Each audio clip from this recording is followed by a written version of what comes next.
I was not in a leadership position. I was the junior military assistant. The senior military assistant was the same job Colin Powell had when he was a 2-star. You know, it was a pretty important job. And my job was to push paper. And every day a 4-foot stack of paper would come through SecDef's office. And I got to work at 5:30 every morning. And they gave me a box of yellow highlighters. And I'd sit there with a highlighter and highlight what I thought was important from this 4-foot stack of paper. And my goal was to get it down to 8 or 9 inches of stuff and put it in the general's in basket. And then he would decide whether it was truly important enough for the Secretary of Defense to see. Well, the general never had time to train me. It was a stress-filled office. They just threw me into the job and said, here, do it. And from my desk, I could watch the general work every day. And at the beginning, I noticed he was throwing 90% of what I thought was important in the trash can without ever giving me any feedback. And I was demotivated. I hated this job. I actually thought about resigning from the military because I was so unhappy. And one day I decided, you know what? The general doesn't have time to coach or train me. I'm going to train myself. I'm going to coach myself.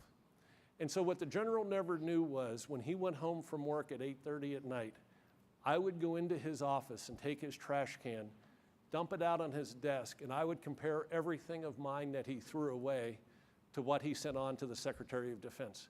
And what I tried to do was to figure out what was important to my boss and try to read his mind so that I could be more effective for him and lift burdens off his shoulders. And pretty soon, 90% of what I was sending in, the general was just rubber stamping it and sending it on to the secretary. And by me becoming more effective, the general never realized I was lifting burdens off his shoulders so that he had more time in his day to do what he thought was important. Near the end of his tour, his son came down with a very rare illness and almost died. And the general was off work for 45 days. And normally when the senior military assistant is off work, they bring in a visiting 2- or 3-star admiral or general to fill his shoes. William Perry said, let Mike do it.